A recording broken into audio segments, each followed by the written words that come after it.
Hello everyone, it's Leo, and it's time to talk about the beautiful episode 41 from Start to Winkle PRECURE. But before we talk about this episode, I just want to share. Are you guys excited? We're very close to December, and this means the leaks for Healing Good PRECURE are almost here with us. You know, like the latest from the latest seasons, we've always got the leaks in late November, so we're already in late November. So I feel like we're very close to seeing the designs, the real designs of the Healing Good girls. Also, I am in the hype of Pokemon, and I've been playing a lot. I've been having a blast in Galar. I've been playing a lot of Pokemon Shield, so I feel like this is like totally occupying my mind. And I'm sharing some of my adventures on Twitter. So if you'd like to see what I've been doing, what Pokemons I've been befriending, and what I am looking like, my character is called Elena. And my starter is called Soleil. So you guys know how much I love her. So I just had to, give this little shout out to my favorite Start to Winkle character. But let's talk about the episode itself. This episode, again, like I've been saying this week after week after week after week. What a beautiful episode. And I feel like the start, the one of the first scenes of the episode already set the tone of the episode itself. It was very beautiful. With Madoka, like not really understanding her father, and the soundtrack, like the grim light, everything was beautiful, and it really set the tone of the whole episode. So when Madoka went to confront her father about what happened last week with Lala and everything, her father kind of opened up to her as well and said that everything he did was because he was told to do. So that's like an order from his work. So he had to find the aliens not because he wanted to find them, but because he needed to. Like it was an order for his job. So he just took that to heart, and he just tried his best. And so that's what he expects from Madoka as well. So I feel like there's a very heavy burden on her. Like her father is, or at least was, very successful in everything he did, and he expects the same for her. And so he receives orders in his work, so that's how he has to act, and he gives orders to his daughter, and that's how she has to act. But in Madoka's case, it's not her work, it's her life that he is deciding upon. Like he is doing everything he can to decide how Madoka will act and what her future is going to be. And this is something that was bothering her, because he told her that she was going to study abroad. She had no say whatsoever in that. And then he said that he was going to take her away from her friends. Like, I feel like he felt that the friends were straying her away from the right path. And so he wanted her to stay away from those girls from Mihoshi's school. And so the next scene, there was like, just like in Elena's episode, we had Martin Luther King's speech, a little bit of it, that was very tied to what happened in the whole episode. In this Madoka episode, we also had another speech, but I don't know if it was a speech, but it's that one small step for man, one giant step for mankind. I think it's something like that. I am more of the one giant leap for woman. No, I don't remember the phrase that Shangela says and Ariana put in her Neza song.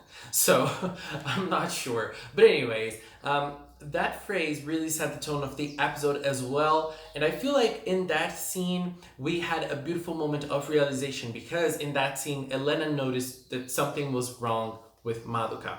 Because when the teacher asked Madoka for the meaning of the phrase, she shuddered a little bit. She stumbled a little bit. And in that moment, Elena noticed that something wasn't right. And so we had the next scene with the donuts, Uni being the cutest tsundere ever.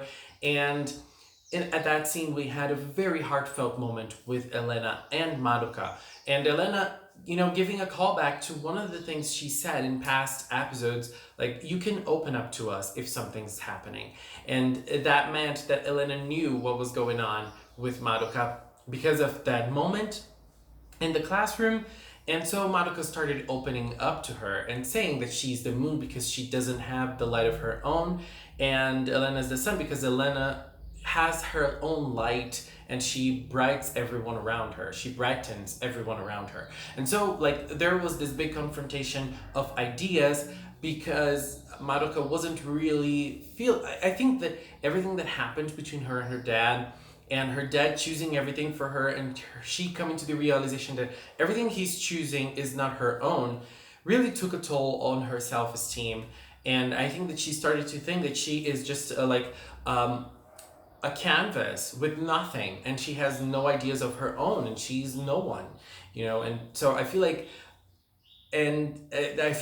that talk with Elena really showed her that she is someone and that she has her own light, and her way of shining in other people is different than Elena's way of shining to other people.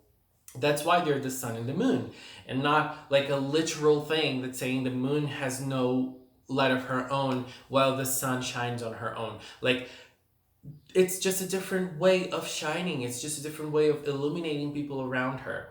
And, it's just, you just have to look at the scene at the start of the episode of the student council. Everyone was very happy with everything Madoka did for the student council before, and everything that Madoka, like how she engrossed the student council and how she made the school better for the students. And so, like, at that scene as well, there was a very cute moment with Himenojo saying, like, I am not a precure like you. Like, it was such a cool scene. Like, those girls know, they already know who they are. That's awesome. And, that talk between both of them really resonated in Madoka, because then we had Gaoruga attacking. And Gaoruga, when he appears, that things are going to be fierce. And when the girls started fighting, I believe this was probably one of the nicest fights in Star Twinkle, if not the nicest. I feel like Madoka in general, Kira Celine in general, her fighting style is kind of boring. Just shooting arrows. That's what she does in the whole season. That's what she did so far. But sometimes they give something special for her arrows, and this episode really showed that. It was so cool. And, the way she fought against Gaoruga, girl, come on, that was beautiful. And I feel like we had a moment, like, when the fight started, there was a little strange thing, because, the girls got beat up very fast, and, like, they couldn't stand up, and Madoka fought by herself, and then we didn't have any scenes at least showing the girls that they were there trying to wake up and trying to say, look, Celine, be careful, we didn't have any of that. And I felt like this was a little strange to the episode overall. But the fighting scene, let's go back to the fighting scene. Like Gaoruga beat the 5 cures easily, and then he was going to get Fua because they need the vessel. We don't know why, but they need Fua for something. And so Madoka was the one. Celine was the one that stood up and tried to fight against him. And, the beam spam was so nice. The way she fought with the arrows. Oh my god, it was so intelligent. She was so intelligent in so many moments. That scene, come on. And the visuals, like the faces that she did when she was like getting beat up. Girl, work. And, animation-wise, it was very good. The drawings were also very beautiful. And I feel like the biggest thing about this fight was Gaoruga's philosophy. He said that she couldn't win against him because he lost the sense of himself, because he was a canvas. He was a canvas with nothing. And he simply gave his life away just to serve darkness. And so that made him very, very, very powerful. When you have yourself, you have to think about other things and such. And so it makes you weaker. And I feel like in Madoka's case, it was like the contrary. it made her stronger. Realizing that she is strong on her own, that she has a light of her own, made her stronger. And she used everything she learned from her father to make her who she is today, but not to hide in his shadows anymore. And so, like that scene in which she had her father supporting her in the fight and becoming the arrow, wow, it just blew my mind. It was top notch. I loved it. And it was so representative of what was going on at that moment in her mind and in her internally, you know. Internally, it really shined. It really said something about her. And it was just beautiful. And another thing that was beautiful was that she used Elena's words in her mind to call back and to gain herself back and to get herself back. And Elena was the one that noticed that she was shining by herself. She was emanating light by herself. And also, Soleil was the one that called the group attack. Cool. Amazing. Oh my god. And then, like, they won, and we had, like, a beautiful last scene with Maruka confronting her father and saying, I am deciding things for myself from now on. I don't know if I'm going to study abroad or not. I am deciding that later, but I am going to school with my friends because that's what I want to do. And you're not going to choose those things over me. Thank you. Goodbye.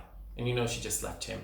And then Madoka's mom appeared. I feel like Madoka's mom is very passive in this sense. Like she doesn't really support her daughter as she should be, but she was there. You know, she was paying attention to everything. We didn't know, but she was paying attention to everything. And she just came to Madoka's father and, you know, she just gave him a pat in the back. Like, she's growing. She is growing up. That's what it means to grow. And, you know, the last scene with Madoka really owning herself up and, you know, going towards the moon as, like, the individual she is now. Star Twinkle is giving me life every single episode. And now, next week, we're gonna have an Elena episode as well. Damn!